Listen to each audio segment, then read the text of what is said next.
아, 예, 여러분 만나 뵙게 돼서 반갑습니다. 별로 안 반가운가 봐요. 여러분 만나 뵙게 돼서 반갑습니다. 예, 저는 성남 대원교회에서 목회하는 임학순 목사예요. 예, 참 존경하는 전용재 감독님, 또 아주 사랑하는 동역자 공성훈 목사님 계신 교회에서 말씀을 전하게 된 것을 가문의 영광으로 생각합니다. 저는 상담하는 목사예요. 그래서 너무 외면적인 면에 치우치기보다 한 사람 한 사람 성도를 잘 돌아보고 치유하는 목회를 지향한다. 그래서 제가 2001년에 대원교회 담임이 됐는데 상담센터를 만들었어요. 그래서 지금 22년째 상담센터를 해오다 보니까 지금은 상담센터 외연과 내연이 커져서 매년 3,000명 정도 상담센터를 찾습니다. 그리고 가정폭력 상담소, 성폭력 상담소도 병행해서 운영하고요. 가정폭력 피해자를 위한 쉼터도 운영을 하고 있어요. 여러분 혹시 남편이 때리면 연락을 주세요. 바로 해결해 드릴 수 있습니다. 저에게 저를 불러주신 것은 또 하나님이 주신 은사를 같이 나누라고 하는 말씀인 것 같아서 새벽이지만 어떻게 하면 우리가 건강한 가정을 세워가고 건강한 교회를 세워갈까에 대한 말씀을 나누도록 하겠습니다. 잠깐 제가 드려진 헌금을 위해서 기도할게요. 하나님의 충만한 은혜가 우리 불꽃교회 내에 충만하게 하시고 주님의 사랑에 나래 안에서 보호받으며 주님의 기쁨이 되기를 원합니다. 이 가정의 주인은 예수 그리스도이십니다. 유한이와 주원이의 삶을 책임져 주시고 선한 길로 인도하시며 하나님의 영광을 드러내는 삶이 되게 하여 주시옵소서. 오직 주께만 묻고 주님만 의지하는 우리 가족이 되게 하여 주시옵소서. 아멘. 성령 충만, 은혜 충만 감사합니다. 담임 목사님이 영중 강건케 하시고 온전히 회복시켜 주시옵소서. 살아계신 하나님, 이 아침에도 새벽에 단잠을 깨워주시고 다른 모든 사물이 잠들어 있는 시간 저희로 깨어서 기도하게 하심을 감사합니다. 어떠한 은혜를 주시려고 저희를 이 자리로 불러주셨습니까? 이 시간 하늘문이 열리게 하시고 하나님을 만나게 하시고 하나님의 비밀한 음성이 들리게 하여 주시옵소서. 또 나를 향하신 계획이 깨달아지고 그 계획을 이행할 수 있는 능력을 공급받는 시간이 되도록 인도하여 주시옵소서. 마음을 담아 하나님 앞에 드린 헌금이 하나님을 영화롭게 하고 또 하나님의 교회가 세워져 가는데 귀하게 쓰임받는 밑거름이 되도록 인도하여 주시옵소서. 예수님의 이름으로 기도드립니다. 아멘. 먼저 질문을 하나 하겠습니다. 여러분은 행복하십니까? 여러분은 삶에 만족합니까? 배우자에게 만족하십니까? 생활 수준에 만족하십니까? 자꾸 답이 줄어가고 있어요. 자녀들의 성적에 만족합니까? 여러분 만족하시기를 바랍니다. 행복하기를 바랍니다. 근데 아멘 하는데 어떻게 행복한지, 내가 행복한지 안 행복한지를 잘 모르겠어요. OECD 세계무역협력기구에서는 매년 국가별로 만족도, 행복도 조사를 한다고 합니다. 또 성인만 하는 게 아니라 청소년들을 대상으로도 만족도 조사를 하는데 대한민국 청소년들이 몇 위를 했을까요? 23위를 했대요. 몇 개 국가를 조사했을까요? 23개 국가를 조사를 했답니다. 왜 그럴까? 대한민국이 요즘에 잘 나가는 대한민국 아닙니까? 세계 어디를 가나 삼성, LG 없는 데가 없고 길거리에 지난달에 미국에 잠깐 다녀왔는데 길거리에 다니는 차 중에 10대 중에 한두 대는 한국 차인 거예요. 굉장히 아주 뿌듯했습니다. 이렇게 잘 나가는 대한민국 청소년들이 왜 불행할까? 그것도 올해뿐이 아니라 6년 연속 23위랍니다. 곰곰이 생각을 해보면 너무 지나친 입시 경쟁, 과열한 그런 경쟁 문화 속에서 아이들이 스트레스가 많은 것 같아요. 근데 제가 상담 전문가로서 조금 더 정확하게 이유를 살펴보면 첫 번째, 부모가 불행해요. 부모가 사는 게 지긋지긋합니다. 너만은 그렇게 살지 말아라. 너는 아빠처럼 되지 말고 너는 엄마처럼 되지 말아라. 너는 좀 행복하게 살아라. 그래서 뭐라고 그럽니까? 그러려면 공부해. 예. 공부해. 아빠처럼 안 살려면 공부해라. 애를 공부를 시키는데 그렇게 해서 걔가 좋은 대학 가면 행복해질까요? 아니, 부모가 불행한데 어떻게 애들이 행복해지겠습니까? 여러분이 여러분 자녀의 행복을 원한다면 먼저 여러분이 행복해져야 돼요. 다시 한번 축복합니다. 여러분 행복하기를 바랍니다. 또 우리 그리스도인들은 행복해야 될 이유가 있습니다. 세상 사람들에게 하나님을 보여줘야 된단 말이에요.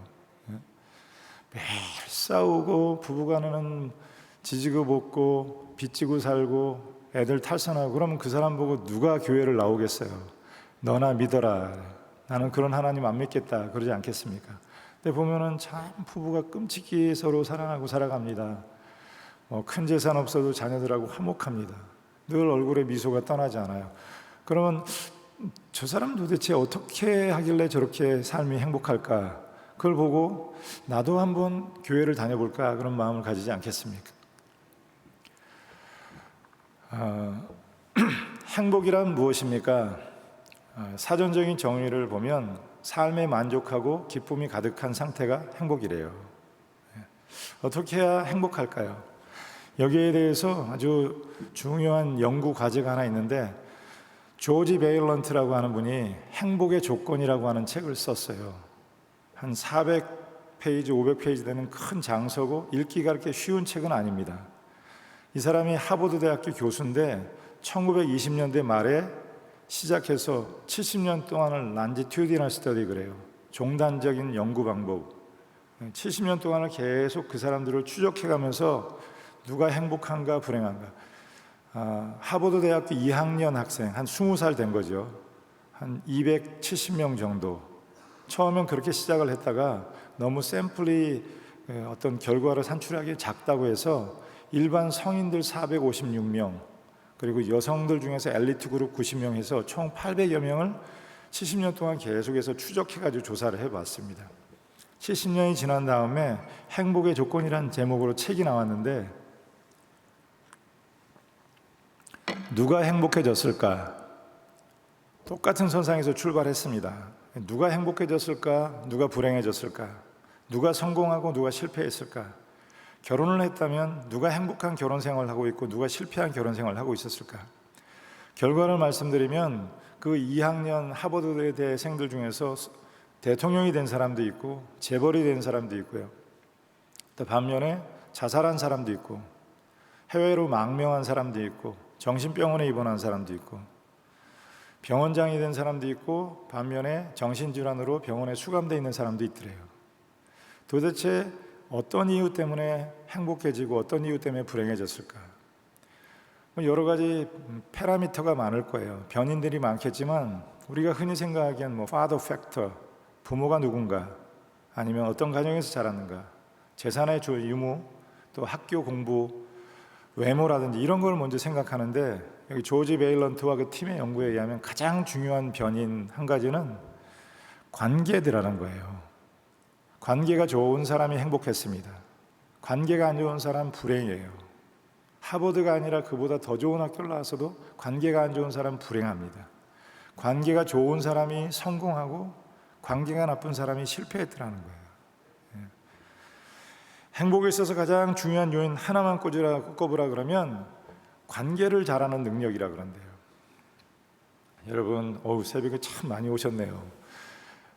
질문을 한번 해보겠습니다. 여러분, 초고 5성급 이상 호텔에 가면은 그 뷔페 식당이 한 10여만 원 하거든요.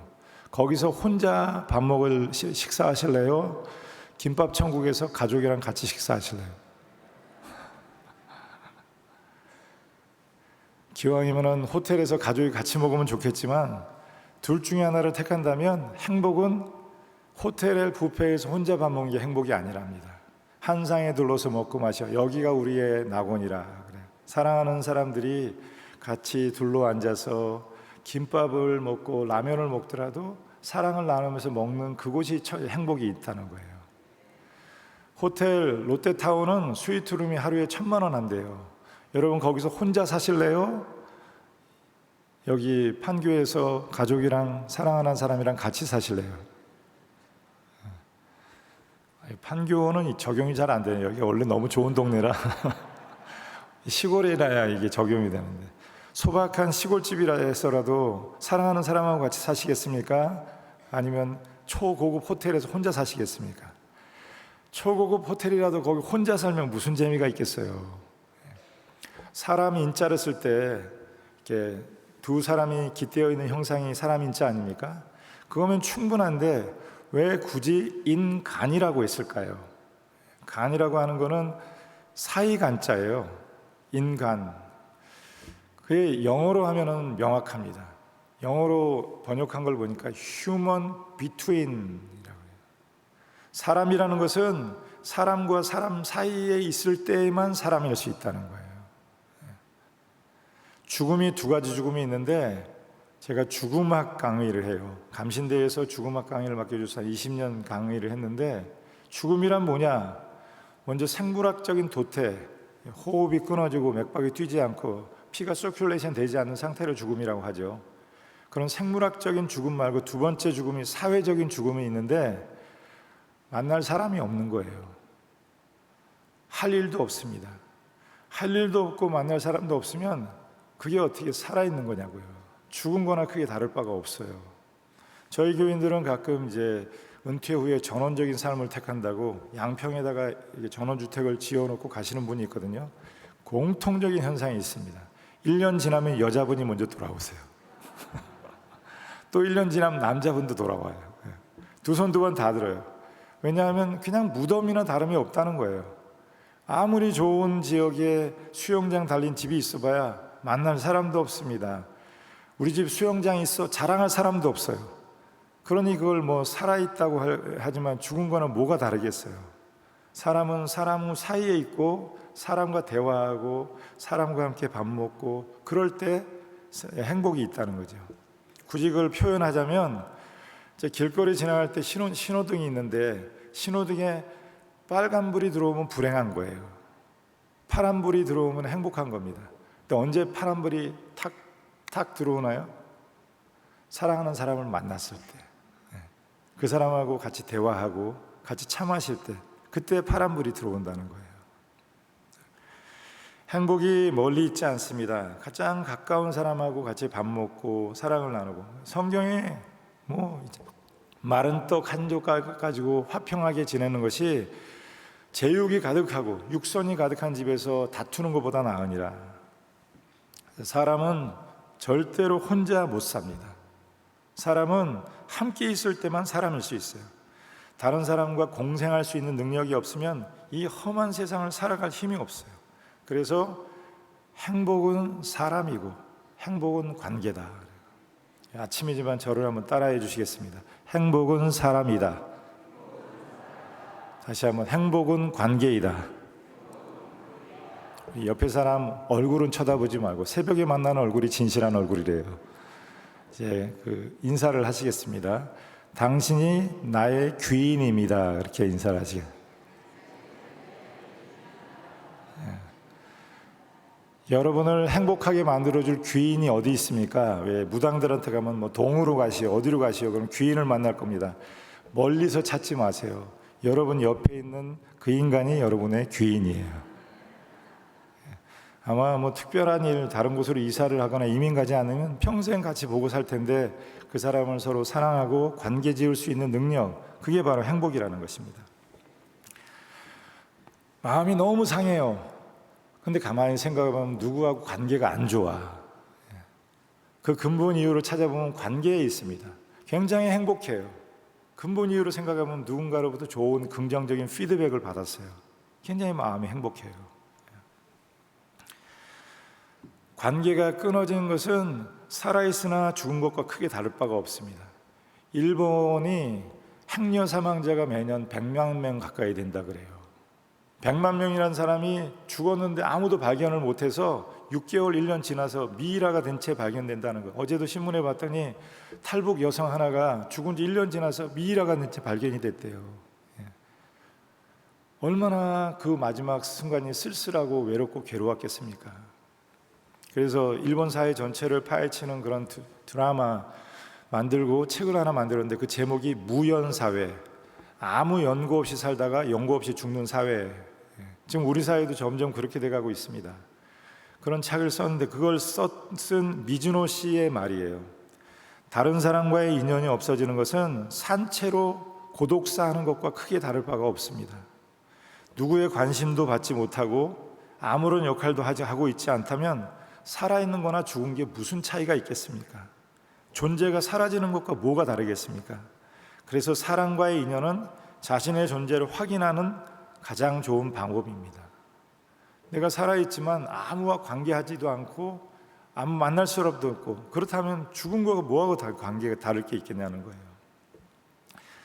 여러분, 신앙생활의 본질도 관계입니다. 요즘에 코로나 때문에 교회 공동체가 많이 깨어졌는데 그냥 영화 보듯이 TV로 설교 한 편 듣고 또 영화관에서 티켓값 내는 것처럼 인터넷으로 헌금 보내고, 그걸 무슨 신앙생활이라고 하겠어요. 나를 끌어줄 수 있는 목사님, 잘못했을 때 책망해 줄 수 있는 장로님들, 또 함께 웃으며 손을 잡고 돌아갈 수 있는 동역자가 없다면 그게 무슨 신앙생활이라고 하겠습니까? 신앙생활의 본질도 사실은 관계에 있습니다. 설교 중요하지만 설교가 다 좋은 설교이지 안 좋은 설교가 어디 있겠어요. 다 좋은 얘기지. 정작 중요한 거는 교회 내에서 함께 동역하고 신앙생활 할 사람이 6명이 있어야 된대. 여러분에게 그 6명이 있습니까? 아무 때라도 전화하고 전화 받고 그리고 마음 위로해주고 격려해줄 수 있는 그런 동역자가 있느냐는 거예요. 하나님은 우리의 영적인 성장과 성숙을 위해서 교회 공동체를 주셨습니다. 이 안에서 함께 은혜를 받고 함께 사랑하고 함께 협력하고 치유하고, 물론 다 내 마음 같으면 얼마나 좋겠어요. 부부도 다 다투고 부모하고 자녀도 관계에 갈등이 있는데 어떻게 다 내 마음 같겠습니까? 가끔 상처를 받은 사람들이 있어요. 에이, 난 더 이상 교회에서 인볼브 하지 않겠다. 그냥 하나님만 예배하고 하나님만 바라보고 살겠다. 그리고 조용히 예배당 와서 예배드리고 헌금 내고 그리고 조용히 사라지고, 그런 사람들이 절반이에요. 지난번 추수감사절 하면서 저희는 추수감사절 때 직접 나와서 헌금을 드리거든요. 제가 앞에서 이렇게 보니까 모르는 사람이 반이에요. 교회 나오는데 목사하고도 처음 보는 사람들이 많더라고요. 그런 걸 어떻게 신앙생활이라고 하겠습니까? 하나님도 관계 속에 계신 하나님이시라는 걸 아십니까? God is a triune God. 삼위일체 안에 계시는 하나님이셔요. 하나님과 예수님 사이에는 갈등이 없습니다. 그리고 예수님이 말씀하세요. 나와 하나님이 하나인 것처럼 너희도 하나가 돼야 된다. 예수님하고 성령님 사이에는 갈등이 없어요. 완벽한 삼위일체, 삼위, 그 관계 속에 존재하신 하나님이십니다. 기독교 신앙의 가장 요체를 사도신경이라고 합니다. Apostles' Creed. 그래서 전 세계에 있는 모든 신학자들, 또 모든 영향력 있는 목사님들이 모여서 성경을 일반 평신도가 다 이해하기는 어렵습니다. 그래서 기독교 신앙의 요체가 무엇인가를 압축하고 압축해서 엑기스로 12개의 신조문으로 만들어 놓은 게 사도신경이거든요. 근데 그 중에 첫 번째가 뭐죠? 나는 전능하신 창조주 하나님을 아버지로 믿습니다. 첫 번째. 두 번째는 예수 그리스도가 나의 삶의 구원자가 됨을 믿습니다. 세 번째는 성령이 나의 삶의 인도자가 됨을 믿습니다. 근데 그 고백의 10번째 고백이 뭔지 아십니까? 성도의 교제를 믿습니다. 아니, 성부 하나님, 성자 하나님, 성령 하나님을 고백하는 이 중차대한 자리에 아니, 성도의 교제 같은 게 거기에 왜 껴? 그건 해도 되고 안 해도 되는 거 아니야. 필요하면은 목장 할 수 있고 소그룹 할 수 있는 것이지, 굳이 교제, 거룩한 교회와 성도의 교제를 믿으며, 그 말은 교회는 거룩해야 교회고 성도는 교제를 해야 성도라는 거예요. 사람 때문에 치여서 더 이상 사람에게 상처받기 싫다. 여러분, 그래서 여러분을 교회 공동체에 두시는 거예요. 인격장애라는 게 있는데, 인격장애는 혼자 있을 땐 발발 안 합니다. 관계 속에 있을 때 드러나는 게 인격장애거든요. 내가 되게 고결한 사람과 같아. 혼자서 영상으로 TV 볼 땐 나처럼 거룩한 사람이 없습니다. 사람 속에 들어가면 그 본 모습이 다 드러나는 거예요. 삐뚤어지고 모나고 거칠고 그런 성격들이 드러나서 상처를 줘요. 누구하고 갈등이 있다면 꼭 그 사람만의 잘못이라고 여러분 장담할 수 있겠습니까? 내 부분에도 뭔가 문제가 있는 거예요. 하나님이 그걸 고치기 위해서 교회 공동체를 주셨다는 거예요. 사람 때문에 상처를 받기도 하지만 그 사람으로부터 받은 상처를 치유할 수 있는 가장 효과적이고 좋은 공간이 어디예요? 열려져 있는 사람의 마음이라는 것이죠. 그래서 인간이 행복하기 위해서 가장 중요한 것이 뭐다? 사람이다. 그것만 기억하시고 가도 크게 손해 아닙니다. 다시 한번 저를 따라해 주시겠습니다. 행복은 관계에 있습니다. 근데 이 관계가 쉽지가 않습니다.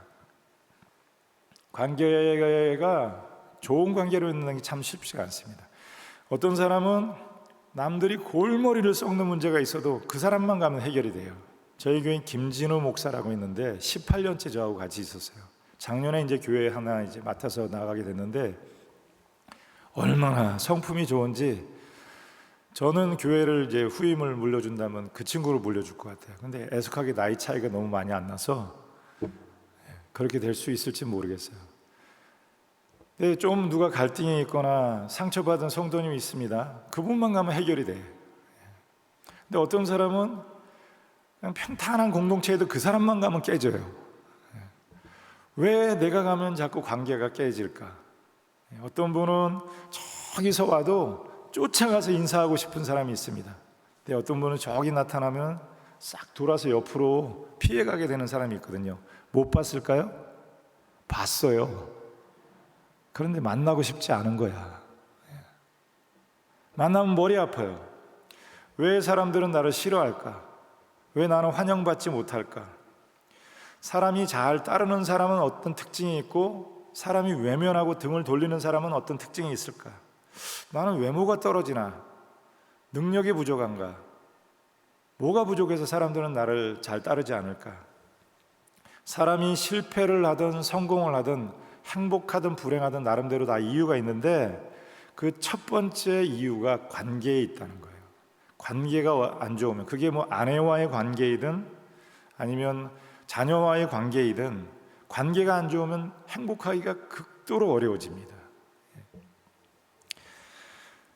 교회에서 존경받는 지도자로 서든지 가정에서 존경받는 아버지가 되시든지 우리의 인생은 전부 다 C줄과 낫줄처럼 관계로 엮여져 있어서 그 관계에 있어서 성공하지 못하면 인생이 굉장히 황량한 들판이 되어버릴 수밖에 없어요.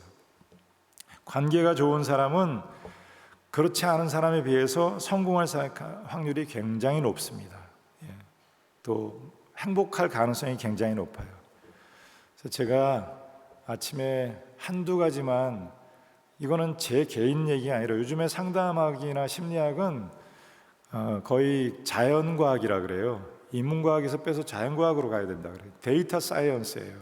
많은 사람들을 임상 실험을 해보고 결과를 도출해낸 게 많은데 이런 사람들이 관계가 좋다 하는 특징들이 있습니다. 한번 이렇게 해보시면 관계에 있어서 굉장한 변화를 보이실 수가 있는데, 어떤 사람이 관계가 좋을까요? 제가 말씀드리는 거 어려운 거 아닙니다. 그냥 마음만 먹으면 얼마든지 할 수 있는 거예요.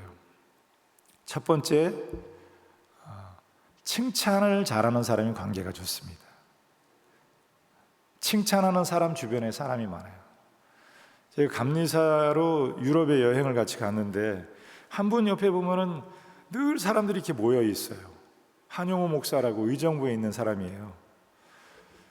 저 사람은 무슨 특징이 있길래 사람들이 저렇게 좋아할까? 보면은 늘 사람의 좋은 점을 찾아서 자꾸 칭찬을 해줍니다. 절 보러는요, 정우성 목사님이라 그래요. 제가 어디를 가서 정우성하고 아무리 비교를 해도 정우성하고 닮은 데 가는데 정우성하고 똑같이 생겼다는 거예요. 그래서 보면 정우성 목사님 그러는데 굉장히 기분이 좋아요.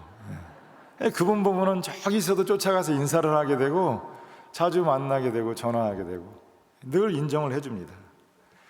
오늘 로마서 말씀에도 사람들을 만나면 저주하지 말고 축복해라. 여러분, 상담의 가장 기본적인 원리가 비난하지 않는 거예요. Non-judgmental attitude.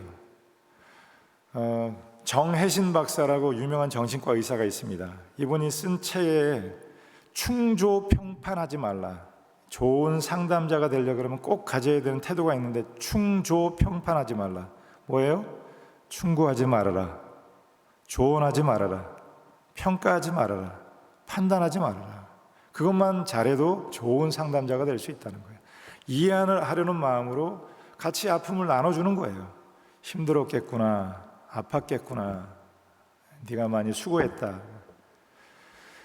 비난받아서 일 잘할 사람이 없습니다. 저도 목회를 잘해보려고 처음에 이제 부목사님들, 당신은 이런 점이 좀 부족한 것 같고, 당신은 이런 점을 보완할 것 같고, 그 다음에는 주눅이 들어서 일을 못해요.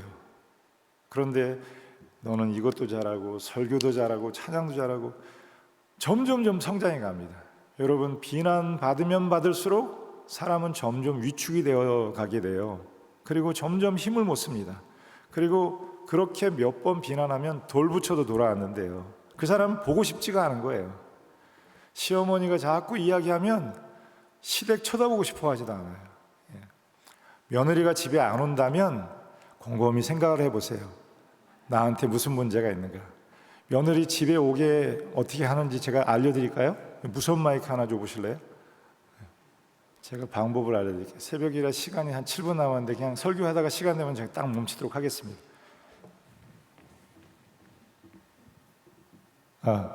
며느리가 오면 그 방에 이렇게 노크를 꼭 하셔야 됩니다. 노크도 안 하고 벌컥벌컥 문 열고 들어가면 안 돼요. 가셔서 중요한 건 말을 하면 안 돼요. 아무 말 하지 말고 책상에다가 10만 원을 놓고 나오세요. 중요한 건 여기에 말을 하면 안 돼. 내가 돈을 주는데 어디다 써라, 이런 잔소리 하면 안 됩니다. 그리고 다음 날에도 또 노크를 하고 들어가세요. 절대 말하지 말고 테이블에다 10만 원만 놓고 나오세요. 한 3일만 그렇게 해보세요. 그 다음에부터는 어떻게 해야 돼요? 웰컴, 어서 오세요. 아이들이 여러분 방에 들어가는 거 애들 방에 들어가는 거 좋아합니까? 안 좋아합니까? 안 좋아하죠. 막 문 노크도 안 하고 들어가서 엄마 노크 좀 하라 그러면, 야, 내가 너 방에 들어갔는데 노크도 해야 되니? 그런데 노크 하셔야 됩니다. 그래도 하나의 인격체인데 사적 세계로 존중해 주셔야죠. 그것도 역시 마찬가지. 좋아하게 하는 방법, 아무 말 하지 말고 가서 5만 원짜리 하나 놓고 나오세요. 그렇게 3일만 하면 어서 오시라 그래요. 문제는 요청하지 않은 충고를 너무 많이 한다는 거예요. 축복해라, 영혼이 잘 되기를 바라고 축복하라. 한번 우리 제가 마이크 들고 갈게요. 옆 사람에게 그렇게 축복하는 말을 해 주시겠습니다. 오늘 옷 색깔이 참 잘 어울리시는군요.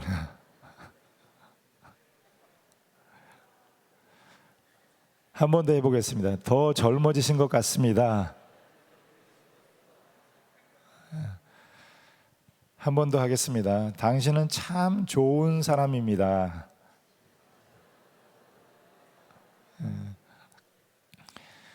여자분들 남편과 관계가 좋아질 기대하시죠? 이렇게만 해보십시오. 절대로 불행해질 수 없습니다. 하루에 3번 양치질 하는 것처럼 남편 얼굴을 쳐다보면서 당신은 참 좋은 사람이야. 난 당신처럼 좋은 남편을 본 적이 없어. 당신 때문에 행복해. 여자분들만 저를 따라해 보시겠습니다. 나는, 제대로 해보세요. 나는 당신 때문에 행복합니다. 그런 가정이 불행해질 수 있겠습니까? 남자들이 왜 술집을 가는지 아세요? 집에 오면은 부인은 맨날 당신은 뭐도 틀렸고 그러는데, 술집 가면 아가씨들이 그렇게 당신 최고라 그런대요. 오빠 최고라고. 그러니까 거기를 자꾸 가는 거예요. 제가 뭐 가봐서 하는 얘기는 아닙니다. 저는 그 인생의 목표가 아내를 행복하게 하는 거예요. 그러면 되게 박수도 치고 그러시던데, 이건 다 그렇게 사시는가 보죠. 제가 제일 싫어하는 게 아내가 불행한 거예요. 그래서 어떻게든지 아내의 마음을 행복하게 해주려고 노력합니다. 아내의 감정을 잘 읽습니다.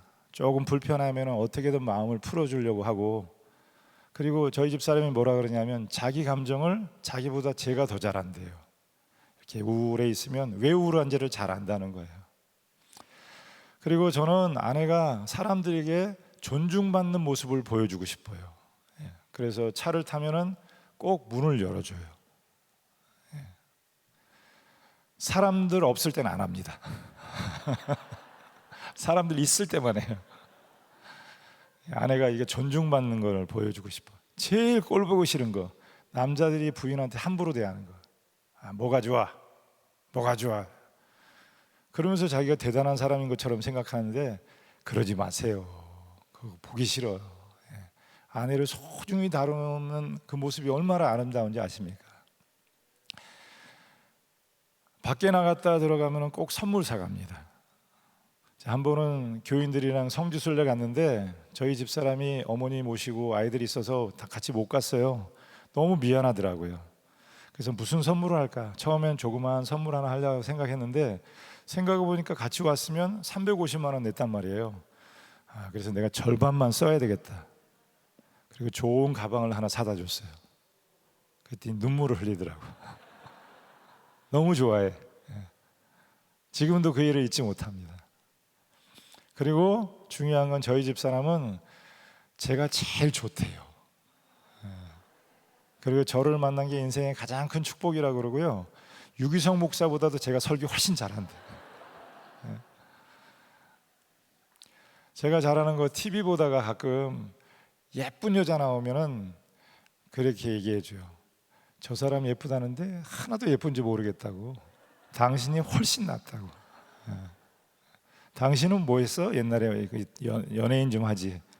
그러면 뻔한 얘기지만 너무 좋아해. 그런데 참 어리석은 남자들, 연예인 예쁜 여자 나오면 쳐다보고 마누라 얼굴 보고 저 여자하고 비교하니까 오징어 같이 생겼다. 매를 벌어요. 매를 벌어. 말 한마디로 천냥빚을 갚는다고 합니다. 그 말은 거꾸로 얘기하면 말 한마디 잘못하면 천냥빚이 생긴다는 거예요.